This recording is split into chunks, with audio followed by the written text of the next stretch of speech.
देखो, ये एक मौजज़ा है। वो लड़की जिस चीज को हाथ लगाती है वो सोने की बन जाती है। इस तरह की सुपर पावर्स हर कोई चाहता है, लेकिन फिर भी उसका चेहरा इतना उदास क्यों था? इसके पीछे आखिर क्या वजह हो सकती है? जानते हैं आज की कहानी में वो आ फेरी टेल्स के साथ। एक दफा का जिक्र है तो रहमदिल बहन भाई सेथ और एलिदा साथ रहते थे। उनके माँ बाप फौत हो चुके थे और उनके लिए सहन और छोटा सा घर छोड़कर गए थे, मगर बदकिस्मती से बाग की मिट्टी बिल्कुल अच्छी ना थी। सेथ, अब हम क्या करें? अगर ऐसे ही चलता रहा तो हम भूख से मर जाएंगे। हम इस बाग का जितना भी ख्याल कर लें ये ठीक नहीं हो सकता। हम क्या करें? एलिदा, इतना मत सोचो। अगर हम मेहनत करते रहेंगे तो जरूर कामयाब होंगे। उन्होंने हिम्मत ना हारी और अपने पास मौजूद सारे पैसे जमीन पे लगा दिए, यहाँ तक कि जालिम लैंडलेडी मार्था से उधार लिए हुए सब पैसे भी। मैडम, हम मुश्किल में हैं, क्या आप कुछ पैसे हमें उधार दे सकती हैं? क्यों नहीं, मैंने हमेशा तुम्हारी मदद की है। फिर भी हालात ना बदले। आहिस्ता आहिस्ता दोनों बहन भाइयों के पास कुछ भी ना बचा, बल्कि वो मकरूज हो चुके थे। मार्था के बंदे पैसे वापस लेने आए और घर का बहुत सारा सामान तोड़ दिया। अब उन दोनों के पास कोई रास्ता नहीं बचा था। उन्होंने जिंदा रहने के लिए जंगल से खाने ढूंढने का फैसला किया। एक दिन जब एलिडा जंगल में खाना ढूंढने जा रही थी, उसने एक दरख्त ढूंढा जो इस बंजर जमीन पर उगा हुआ था और उस पे लाल रंग के फल लगे थे और एक भालू उन्हें खा रहा था। ऐसा दरख्त इस बंजर जमीन पर कैसे उग सकता है? इस भालू को देखकर तो लगता है कि ये बहुत मजेदार फल है। हाँ? एलिडा भी बहुत क्यूरियस थी और ये फल चखना चाहती थी। ये जानकर कि ये फल बहुत मीठा है, उसने कुछ लड़ियां तोड़ी और अपने साथ घर ले आई। एलिडा फौरन ही दरख्त से शाखें लेकर घर आई ताकि उसे उगाए। खुशकिस्मती से दरख्त तेजी से बड़ा हुआ और फलों से भर गया। एलिडा, अब हमारे पास उम्मीद है। हाँ, ठीक कहा। अब हमें और छुपना नहीं पड़ेगा। लेकिन एक बहुत बड़े तूफान ने उनकी उम्मीदों पर पानी फेर दिया और दरख्त का तकरीबन सारा फल तबाह कर दिया।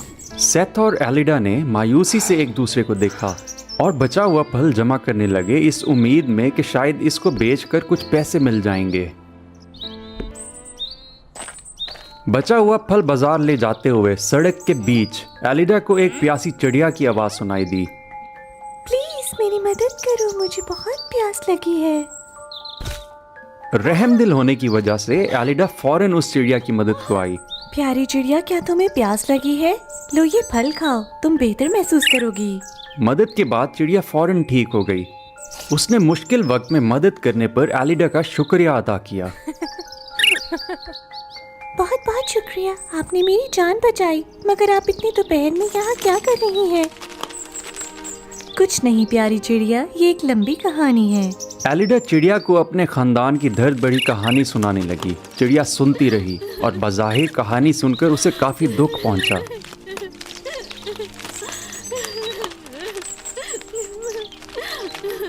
हाँ? मेरे मोहसिन, तुम तर्स के काबिल हो, लेकिन परेशान मत हो, मैं इस मुश्किल से निकलने में तुम्हारी मदद करूंगी। क्या वाकई? क्या तुम मजाक तो नहीं कर रही? ये मेरा मैजिक जेम है, ये मैं तुम्हें 1 साल के लिए दूंगी। इस दरख्त के नीचे रखना, तुम्हें वहाँ कुछ स्पेशल नजर आएगा। मगर याद रखो, अगले साल इसी दिन मैं ये वापस ले लूंगी। मैं समझ गई, बहुत बहुत शुक्रिया। एलिडा वापस घर आई और खुशी से सारी बात सेथ को बताई। अब दोनों ने ये फैसला किया कि वो मिलकर जोएल को दरख्त के नीचे दफन करेंगे। अगले ही सुबह उनके दरख्त पर बहुत से सुनहरी फल लगे हुए थे। दोनों ने उनको बेचकर बहुत से पैसे कमाए। हालांकि जब बर्फानी तूफान ने बहुत अरसे तक सबको नुकसान पहुंचाया और बहुत से लोगों को दिवालिया कर दिया, सेथ और एलिदा तब भी जोएल की वजह से बहुत अच्छा कारोबार करते रहे। आहिस्ता आहिस्ता वो मार्था से ही नहीं बल्कि पूरे इलाके में सबसे अमीर हो गए। जहाँ भी वो जाते हर कोई उनको रश्क से देखता और झुककर उनको सलाम करता। यहाँ तक कि जब लैंडलेडी मार्था को भी कारोबार के लिए उनसे पैसे लेने पड़े तो एलिडा को बहुत फख्र महसूस हुआ। सेथ, तुमने देखा, मार्था भी अब हमसे मुकाबले की जुर्रत नहीं रख सकती। मैं उसे जरूर सबक सिखाऊंगी। ओहो, छोड़ो मेरी बहन, उसने मुश्किल वक्त में हमारी मदद भी तो की थी। जाहिर है, मगर एलिडा उसको बेइज्जत करने के लिए पुरअज़म थी। ये सारा सोना तुम्हारा है, मगर ये तुम्हारी सलाहियत पे मुनहसिर है। मार्था को परेशान हालत में नदी से सोना जमा करते देखकर आलिदा को बहुत मजा आ रहा था। यही जिंदगी है, जब तक आपके पास पैसा है लोग हमेशा आपकी इज्जत करते हैं। एलिडा जल्द ही बहुत से लोगों को कर्ज देने लगी। अगर वो वक्त पर अपना कर्ज वापस ना कर सके तो उन्हें आलिदा का गुस्सा सहना होगा और हर चीज से हाथ धोना पड़ेगा। मार्था से लड़ाई के बावजूद लैंडलेडी की खुशामद और तोहफों की वजह से आलिदा बदल गई थी।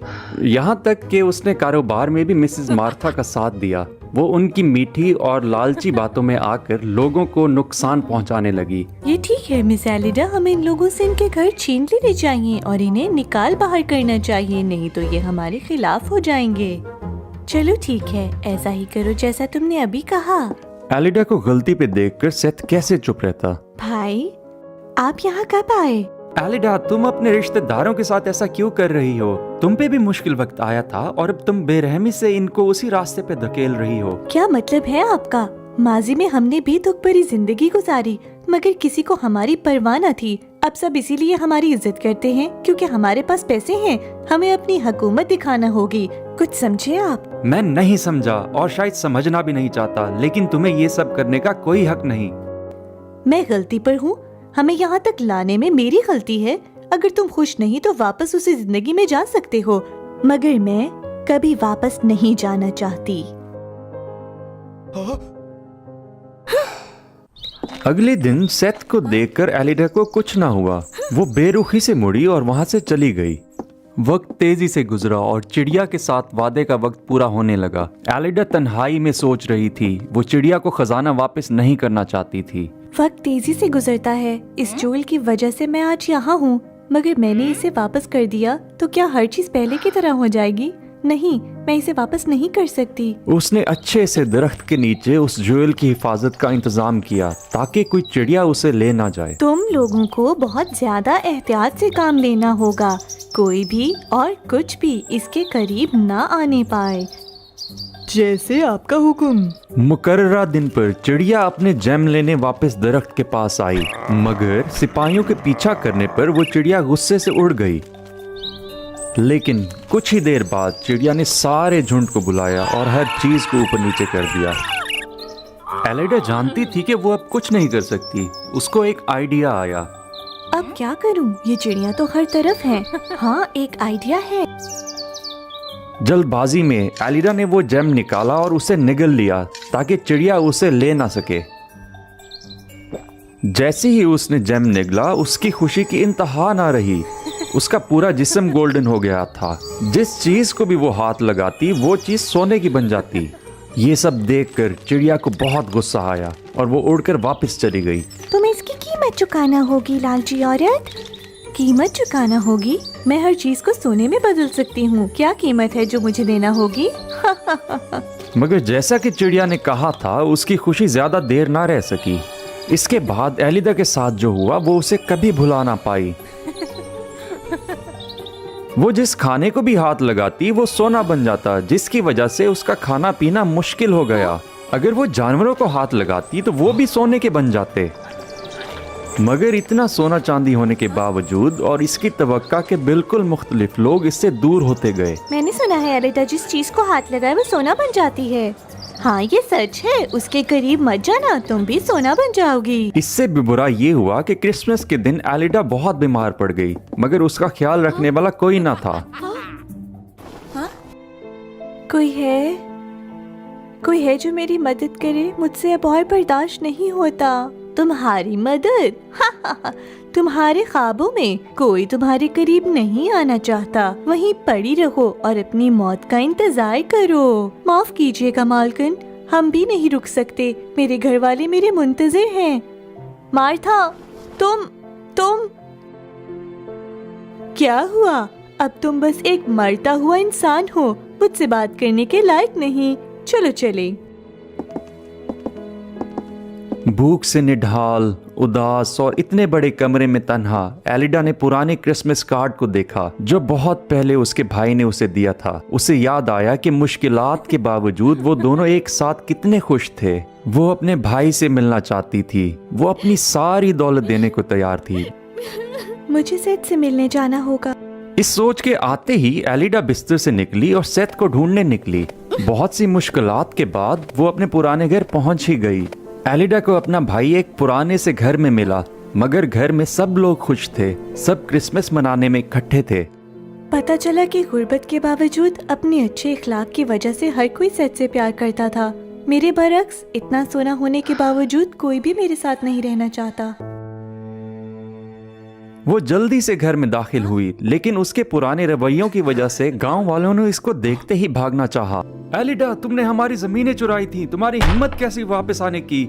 हाँ ठीक कहा इसने, चली जाओ यहाँ से फौरन इसी वक्त। एलिडा को बहुत पछतावा महसूस हुआ। वो नहीं जानती थी अब क्या करे। घुटनों के बल गिरकर उसने उन सब से माफी मांगी। खुदारा, आप सब मेरी माफी कबूल कीजिए हर चीज के लिए, और आज के बाद मैं कभी वैसा करने की जुर्रत भी नहीं करूंगी। सेथ, मुझे माफ कर दो। सेथ जानता था कि उसकी बहन अब पछता रही थी। वो उसके साथ जमीन पर बैठ गया और सबसे इल्तिजा की कि वो उसे माफ कर दें। प्लीज इसे माफ कर दें, ये अभी छोटी है। मैं वादा करता हूँ ये बदल जाएगी। हाँ ठीक है, अगर तुम कह रहे तो ऐसा ही होगा। सेथ भी बहुत खुश था कि उसकी बहन को अपनी गलती का एहसास हो गया था और वो बदलना चाहती थी। नहीं सेथ, यहाँ मत आना, नहीं तो तुम सोने के बन जाओगे। मेरे लिए इससे ज्यादा कुछ अहम नहीं कि मैं तुम्हें बड़ा होता देखूं और तुम अपनी गलतियों को ठीक करो। पलक झपकते ही सबको हैरान छोड़कर सेथ सोने का बन गया। एक इत्मीनान भरी मुस्कुराहट अभी भी उसके चेहरे पर थी। छोटी चिड़िया, वापस आ जाओ। मैं गलत थी, सब मेरा कसूर है। खुदारा, मेरे भाई को बचा लो, उसे वापस पहले जैसा कर दो। फौरन ही चिड़िया अंदर दाखिल हुई और एक परी बन गई। सब हैरान रह गए। एलिडा, ये तुम्हारे लिए एक सबक है। कभी भी लालची मत होना, और सबसे अहम तुम्हारी शख्सियत है, जिस्म के बाहर की चीजें बिल्कुल नहीं। जी हाँ, मैं आपका कहा मानूंगी। प्लीज मेरे भाई को बचा लें। ठीक है, तुमने तौबा कर ली है, मैं एक बार फिर तुम्हारी मदद करूंगी। फेरी ने अपना हाथ हिलाया, जादुई रोशनी उभरी। वो फौरन इंसान बन गई और जेम भी आहिस्ता आहिस्ता वापस फेरी के पास आ गया। सेथ और एलिडा ने खुशी खुशी एक दूसरे को देखा। सेथ, शुक्र है तुम ठीक हो। मैं यही हूँ, सब ठीक है एलिडा। तब से एलिडा और सेथ अपने बाग का ख्याल रखते और गांव वालों के भी दरख्त लगाने में मदद करते। गोके दरख्त के पास अब जैम नहीं था, फिर भी उन दोनों के ख्याल रखने से वो खूबसूरत जर्द फल उगाता और यूं इसके बाद से उसे जर्द नारंगी दरख्त कहा जाने लगा। एक बहुत ही अमीर सल्तनत में दो लड़कियां बिल्कुल एक ही वक्त में पैदा हुई थीं, लेकिन उनके चेहरे बिल्कुल ही मुख्तलिफ थे। एक लड़की शाही खानदान में पैदा हुई, वो थी शहजादी बेट्रिक्स, और दूसरी एक गरीब किसान के घर में हुई, वो थी लूसिया। बेट्रिक्स शाही खानदान में रहती थी और अच्छे अच्छे खाने खाती थी। हाँ, और उसका इतना ज्यादा बचा हुआ खाना भी फेंक देते थे। जबकि लूसिया एक झोंपड़ी में रहती थी। उसे अपने बाबा के साथ जाकर खाने के लिए कोई ना कोई चीज मांगनी पड़ती थी, और उसके कपड़े भी बहुत पुराने और फटे होते थे। वक्त गुजरता गया और वो बड़ी हो गई। अजीब बात ये है कि उनकी शक्लें आपस में बहुत मिलती थी। उनका आपस में कोई ताल्लुक भी नहीं था और ना ही एक जगह पर रहती थी। शहजादी बेट्रिक्स को महल को छोड़कर जाने की इजाजत नहीं थी, इसलिए वो घर में ही बैठकर किताबें पढ़ा करती थी और अपना दिल लगाया करती थी। अरे, मैं बाहर जाना चाहती हूँ और अपने मुल्क के बारे में कुछ सीखना चाहती हूँ और लोगों के बारे में भी। शायद वो मुझसे बहुत ज्यादा खुश रहते हैं। लूसिया की बात करें तो वो बहुत ही ज्यादा गरीब और बुरे वक्तों की मारी थी, जिसकी वजह से वो बहुत उकताई हुई रहती थी। अरे, मैं इतने गरीब खानदान में क्यों पैदा हो गई? मैं किसी महल में क्यों नहीं पैदा हो गई? एक दिन जब लूसिया इधर उधर घूम रही थी, वो बहुत हैरान हुई जब ने उस शाही महल को देखा तो। अरे, देखो जरा इस महल को, ये कितना प्यारा है। अगर मुझे इस महल में कोई एक दिन रहने दे तो मैं खुशी से पागल हो जाऊं। सिपाहियों ने देखा कि एक लड़की जो गंदे कपड़ों में खड़ी है, वो आए और उसे हटा दिया। ओ, ये तुम गरीब लोगों के देखने वाली जगह नहीं है, जाओ यहाँ से, जाओ, दफा हो जाओ। रुको जरा, तुम ये क्या कर रहे हो? मलका आलिया, ये लड़की महल की हदूद पार करने की कोशिश कर रही है। हाँ? ओ नहीं, ये क्या? तुम तो बहुत ज्यादा एक जैसी लगती हो। परेशान मत होना, मैं शहजादी पैट्रिक्स हूँ। तुम कौन हो? मेरा नाम लूसिया है और मैं यहाँ पहली दफा आई हूँ। मैं सिर्फ महल देखना चाहती थी और इसने मुझे पकड़ लिया। जब उसने ये गौर किया कि इस गरीब लड़की की शक्ल तो उससे मिलती है, तो बेट्रिक्स लूसिया से बात करने के लिए उसे महल के अंदर ले गई। उसने लूसिया को बहुत ज्यादा मजेदार खाना खाने के लिए दिया। अरे शुक्रिया शहजादी, इसका तो यकीन ही नहीं आ रहा मैं इतने प्यारे महल में रह सकूंगी। मैं भी बहुत खुश हूँ क्योंकि मुझे कई दिनों से एक अच्छा दोस्त नहीं मिला। शहजादी, तुम बहुत खुशकिस्मत हो। मेरा दिल करता है कि कोई मुझे एक दिन के लिए यहाँ रहने दे। और मैं चाहती हूँ कि मैं बाहर जाऊँ, घूमूं फिरूं और लोगों को देखूं कि वो क्या करते हैं। अरे मेरे पास एक तरकीब है। अरे हम दोनों की शक्ल तो बिल्कुल एक जैसी है।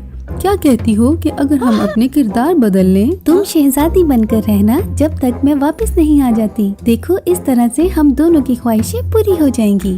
आप बिल्कुल ठीक कहती हैं मलका आलिया। और फिर उन दोनों ने आपस में अपने कपड़े बदल लिए। शहजादी बेट्रिक्स ने अपने कपड़े बदल लिए और दूसरी ने भी। वो अपने आप को शीशे में देखकर हैरान थी।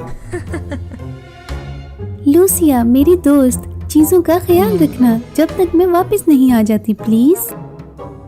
शहजादी बेट्रिक्स ने अपना सारा सामान छोड़ा वहीं पर और वो महल से बाहर चली गई। सिपाहियों ने उसको पहचाना ही नहीं। उन्होंने सोचा कि ये वही गरीब लड़की है जो अभी थोड़ी देर पहले अंदर गई थी, तो इसलिए उन्होंने उसे छेड़ा। बेट्रिक्स बहुत नाराज हुई जब उसके साथ ये हरकत हुई। रुको जरा, क्या तुम्हें पता नहीं है कि ऐसे सलूक करते हैं किसी लड़की के साथ? अरे तुम एक लड़की हो, कोई शहजादी नहीं हो।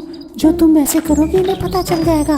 बेट्रिक्स वहाँ से चली गई। ये पहली दफा था जब उसने लोगों की हालत का अंदाजा लगाया कि लोगों के पास खाने के लिए और रहने के लिए जगह ही नहीं है। अरे अभी भी बहुत ज्यादा लोग गरीब हैं इस मुल्क में। ये तो बिल्कुल ऐसा नहीं है जैसा मैंने सोचा था। लोगों के पास तो खाने के लिए खाना नहीं है और एक हम हैं जो बहुत ज्यादा खाना जाया कर देते हैं। बेट्रिक्स को बहुत ज्यादा बुरा लगा और उसने अपने सारे पैसे दे दिए जो वो साथ लेकर आई थी। थोड़ी देर बाद ही लूसिया के बाबा उसके सामने आ गए और उन्हें लगा कि ये उनकी बेटी है।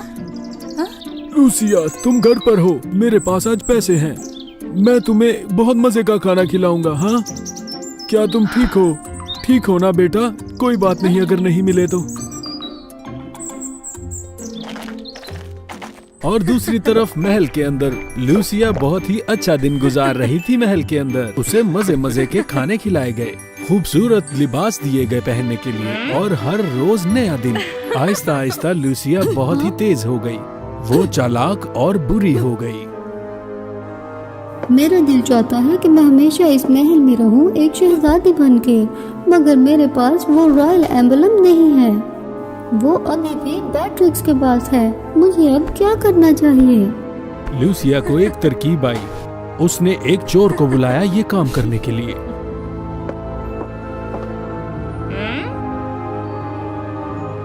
जाओ और जाकर बिल्कुल मेरे जैसी दिखने वाली लड़की को पकड़ो और उस पर चोरी का इल्जाम लगाओ। जाओ, जाकर वो एम्बलम लेकर आओ, तुम्हें इस चीज का इनाम दिया जाएगा। चोर मान गई। फिर वो चोर बेट्रिक्स को ढूंढने के लिए निकल पड़ी। बेट्रिक्स उसे गलियों में नजर आ गई। सही वक्त देखकर वो उसमें टकराई और उसे गिरने का बहाना करने लगी। चोरी से उसने वो ताज उसकी जेब में डाल दिया ताकि वो उस पर इल्जाम लगा सके। सब लोग इधर आओ, मुझे लगता है कि इसकी जेब में खजाने की कोई चीज है। यही वो चोर है। सिपाहियों, सिपाहियों जल्दी आओ। तुमने मुझे फंसाया। हाँ? मुझे ये बताओ, क्या ये वही ताज है जो शाही खानदान का है?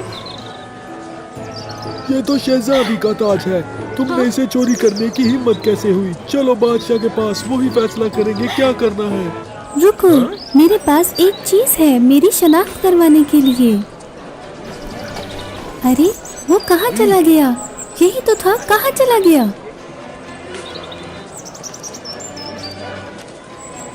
सिपाहियों ने उसको पकड़ लिया और उसको महल की तरफ लेकर जाने लगे बगैर किसी तफसील के। चोर के बारे में क्या बताएं, वो एम्बलम लेकर लूसिया के पास चला गया। जब उसे वो मिल गया तो उसका असली चेहरा सामने आया। बहुत अच्छे, मैं तुम्हें एक बहुत अच्छा तोहफा दूंगी। सिपाहियों, इसे जेल में डाल दो। आज के बाद सिर्फ मैं इस महल की रानी बनूंगी। कैद में जहाँ शहजादी बेट्रिक्स साइड पर बैठी थी, दरवाजा एकदम से खुलता है और चोर अंदर आती है एक सिपाही के साथ, और वो सिपाही उसे मारने लगता है। चुप करो, तुम उसकी तरह नहीं बन सकती। बेट्रिक्स आगे होती है सिपाही को रोकने के लिए, और उसके हाथ पर भी उसकी छड़ी लगती है और वो चला जाता है। चोर बेट्रिक्स का शुक्रिया अदा करती है और एकदम से अपना एम्बलम निकालकर उसको दे देती है, जिसे देखकर वो हैरान हो जाती है। मुझे माफ कीजिएगा बेट्रिक्स, ये आपका एम्बलम है, मैंने उसको नकली एम्बलम दे दिया था। वो चोर जब महल की तरफ वापस जा रही थी तो उसे तभी शक हो गया था। अरे मैं कैसे यकीन कर लूं कि ये मुझे कुछ नहीं कहेगी? मुझे अपनी तरफ से यकीन पक्का करना होगा। फिर उसने एक नकली एम्बलम बनाया और उसे उसके पास ले गई। हाँ जी, तो ये सब हुआ था। आप लोगों का बहुत शुक्रिया मुझे एक मौका देने का और अपनी शनाख्त बताने का। एक दिन जब बादशाह और शहजादी दोनों बैठे मजमा लगाकर अदालतों का फैसला कर रहे थे, बेट्रिक्स सामने आई तो सब हैरान रह गए। ये क्या बात हुई? ये कैसे हो सकता है कि मेरी बेटी और इस कैदी की शक्ल एक जैसी है? ये कितना अजीब है। बाबा, हमेशा वैसे नहीं होता जैसे हम सोचते हैं। मैं आपकी असली बेटी हूँ और वो कोई और है। ये एक नकली शहजादी है जिसकी शक्ल मुझसे मिलती है। इसका नाम लूसिया है। देखिए, मेरे पास शाही एम्बलम भी है। बाबा, ये आपको बेवकूफ बना रही है। देखिए, मेरे पास भी एम्बलम है। जो एम्बलम शहजादी के हाथ में है वो गलत है और नकली है, जो कि कैदी के हाथ में है वो असली है। ये कैसे हो सकता है? बाबा, इसने मेरा असली एम्बलम चुरा लिया था, इसीलिए इसके पास असली है। दोनों लड़कियां आपस में काफी वक्त के लिए लड़ती रहीं। दोनों खुद को असली साबित करने पर तुली थीं। बादशाह को समझ नहीं आ रही थी कि वो करे क्या। अरे ये क्या हो रहा है? कौन सी असली है और कौन सी नकली? बाबा, मेरे पास एक आइडिया है। मैं चाहती हूँ कि लूसिया के बाबा इधर आएं और बताएं कि कौन असली है और कौन नकली। नहीं, ऐसा कभी नहीं हो सकता। ये मेरे बाबा हैं और यही बताएंगे कि मैं असली हूँ। मैं इसका फैसला करूंगा। तुम्हें क्या लगता है तुम लोग धोखा दे सकती हो? आने दो उसे। थोड़ी देर बाद ही लूसिया के बाप को महल में लाया गया। क्या तुम मुझे बता सकते हो कौन बेट्रिक्स है और कौन लूसिया तुम्हारी बेटी? मेरे आका, मेरी बेटी की टांग पर चोट का निशान है जब वो छोटी थी। एक हादसा हुआ था जब वो छोटी होती थी, मेरे साथ खाना लेने के लिए जाती थी। ये बहुत अजीब लगा मुझे बताकर कि हम बहुत गरीब थे, हम खुश भी नहीं थे। मैं इस बात की तस्दीक करता हूँ कि बेट्रिक्स के कोई भी इस तरह की चोट का निशान नहीं है। चलो अब टांग दिखाओ। जब इस बात पर अमल किया गया तो पता लगा कि बेट्रिक्स की टांग पर नहीं है और लूसिया की टांग पर वो चोट का निशान है। और इसी बात पर लूसिया के मुंह से कोई भी बात न निकली। मुझे माफ कर दीजिए बादशाह सलामत। मुझे लगा था कि मैं शहजादी बनके इस महल में रह लूंगी और मैं बहुत ज्यादा लालची हो गई थी। मुझसे काबू नहीं हुआ। मुझ में लालच आ गया था शहजादी बनने का। सिपाहियों, लूसिया को जेल में डाल दो। नहीं, रुक जाइए बाबा, इसे ये सजा मत दीजिए। ये सिर्फ अपने बुरे हालातों की वजह से ये सब करने पे मजबूर हुई। इसको माफ कर दीजिए बाबा, ये बहुत गरीब है। बहुत बहुत शुक्रिया मेरे आका, आप तो बहुत ही दयालु हैं। बेट्रिक्स दोबारा अपनी जगह पर आ गई। उसने लूसिया और उसके बाप को कुछ पैसे भी दिए ताकि उनकी गरीबी खत्म हो जाए, और फिर वो दोनों घर वापस आ गए। लोग इस बात का सोचकर बहुत ज्यादा हैरान थे कि उनके साथ एक शहजादी रहती रही पूरे गांव में और इधर उधर घूमती रही। इसीलिए तो बेट्रिक्स को गरीबी का अंदाजा हुआ और अपने बाबा को कहा कि सही फैसले करें। सल्तनत और फलने फूलने और खुशहाल होने लगी। और फिर ऐसा हुआ कि उसके ताज की तरक्की हो गई और वो एक मलका बन गई और सारे हंसी खुशी रहने लगे।